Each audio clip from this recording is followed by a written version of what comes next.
friends, welcome to another episode of the Grower's Diary, where I show you what I do almost every single week in the garden. So far I've been strangely consistent, which is usually not the case because I always fall off the publishing wagon, but let's hope that this year that won't happen.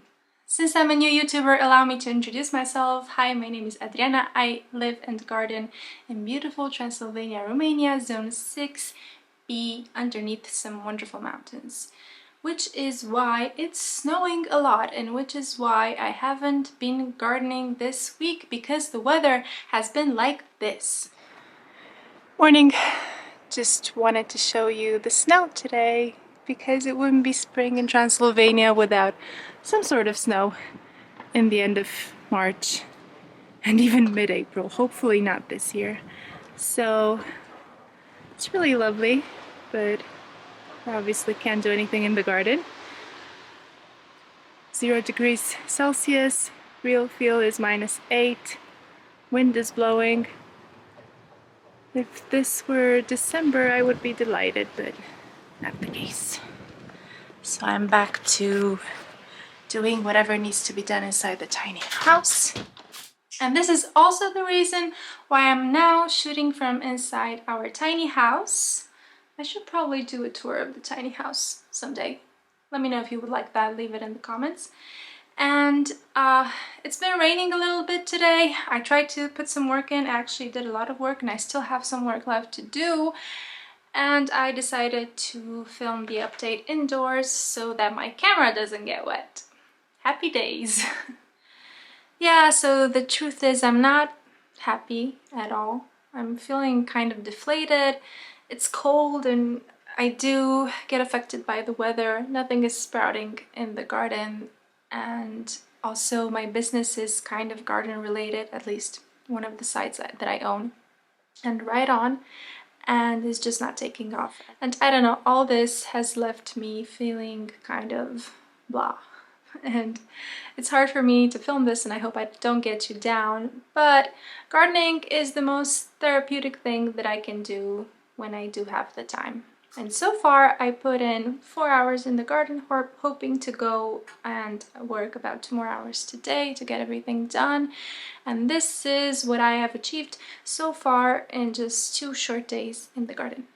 But before I dive into everything, please give a like to this video, subscribe and comment if you want to see how I turn my sad, pathetic beds outside into a beautiful garden like it was last year and the year before that. Okay, so the first thing on my list this week was to take care of my perennial bed. Usually I don't pay much attention to my perennial bed, which is why it gets really weedy, and I have these wood chips underneath all my shrubs. And I thought it was a good idea to plant strawberries in there, but I haven't thinned them and I haven't done anything to my strawberries in about 3 years. And the huge problem that I have with my strawberries, I'll tell you about it in a minute and show you pictures, is that they have some sort of pest that makes the fruits virtually inedible. So it was high time I did something about it.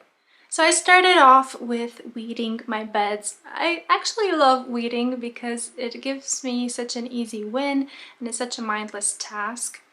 Plus I had some really tough perennial weeds. They're really tough to get rid of. I had some dandelions and other plants that I don't know the name of. But anyway, they had persistent roots, so I always have to use a hand weeding tool to get rid of them. But I kind of like it. I have a lot of material for my composting process now.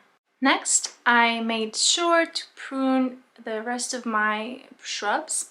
I have some gooseberry shrubs in there. I have some currants, red currants, black currants, Canadian blueberry I think it's called, a blackberry, and a baby loganberry, which is really tiny but it's slowly growing, and I'm curious what kind of fruits it produces. So needless to say that I love my berries and my berry bushes. I have a video on pruning raspberries if you want to check that out. But with currants, gooseberries and small shrubs like these, There's not such a huge need to prune them. It's just that with gooseberries I had a lot of branches hanging very low to the ground, and I noticed in the summer that the fruits were basically rotting in the ground, so I made sure that there were no branches hitting the ground, and I also made sure I would prune any thin spindly branches in the middle just to give it more airflow. And lastly, what I did today, and I want to keep doing, but I have to film this video first because this is the only time that I have the house to myself, I transplanted a lot of my strawberries. Now let me tell you the story of my strawberries. They're growing well, they're sending runners, they're multiplying, they are producing tons of strawberries, they're getting sweet, pink and nice, and when they're red and you want to pick them off the plant, surprise, the fruit is actually invaded by a million tiny worms with a ton of legs on them, and I think they're called millipedes or something like that. Now, I don't know if this is coming from my soil, I don't know if this is coming from the wood chips, but every strawberry fruit that is hitting the ground has this problem. So the best thing that I can do for my strawberries is not allow them to touch the ground. Now, I can either do this with mulch, something other than wood chips, maybe lay straw on everything, or I can do this with putting my strawberries into containers, which is what I decided to do. This is one of those times when I really wish I lived in the States so that I could get access to all those wonderful vertical stacking planters that you guys have. Unfortunately, I just had to settle with whatever I could find here in Romania, and I bought these 5-tier vertical planters that hold about 15 plants, and I have 3 of those, so overall I have 45 strawberry plants, and that should be quite enough, or at least it should be more bountiful than what we have right now, everything that's being eaten by those pests. So what I did was basically remove all the strawberries from the beds and keep the oldest plants. Usually strawberries, they have 4 to 5 year lifespan when they produce the most strawberries. My strawberries are in my 3rd year, and I also have some runners in there. So I picked the strongest 15 plants and put them into one of my vertical planters. And then I also purchased a batch of fresh strawberry plants, some strawberry plants that are supposed to be growing in hanging clusters, and a few other varieties called Monterey, San Andreas, and Albion, I think. I don't have a lot of room left in my garden, and all the room that I have is very strictly mapped out. So I decided to place these containers right in the middle of my paths where I have the most sun, just because if they're in the way, then I'm gonna water them, because everything that I grow in a container just dies. I just forget to water containers. So I hope that won't happen, because I'm really motivated to eat strawberries this summer. Yeah, so when I finish doing that, I can call it a day and I can say that I checked everything off my list, which is very, very rare. Oh, and I also forgot to mention that I got some really exciting deliveries this week. I got some compost.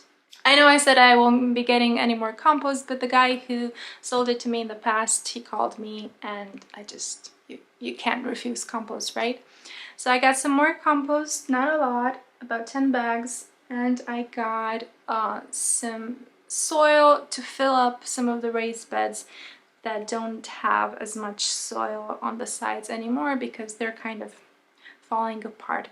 From the same person, I also got some straw bales, not nearly enough, but it's not the time to lay any straw yet, so I'll be definitely ordering some more. And aside from my strawberry containers and strawberries themselves, I also got my seed potatoes, yay! And next week it's gonna be potato sowing time, which is going to be very, very exciting, so stay tuned for that. I'm gonna be sowing potatoes in both a raised bed and in buckets, and we'll see which performs better. So that's it for me and my update from my tiny garden. This is indeed very much a habit by now, going in the garden every day or every couple of days, checking the new growth, pulling the weeds, and just doing everything that needs to be done.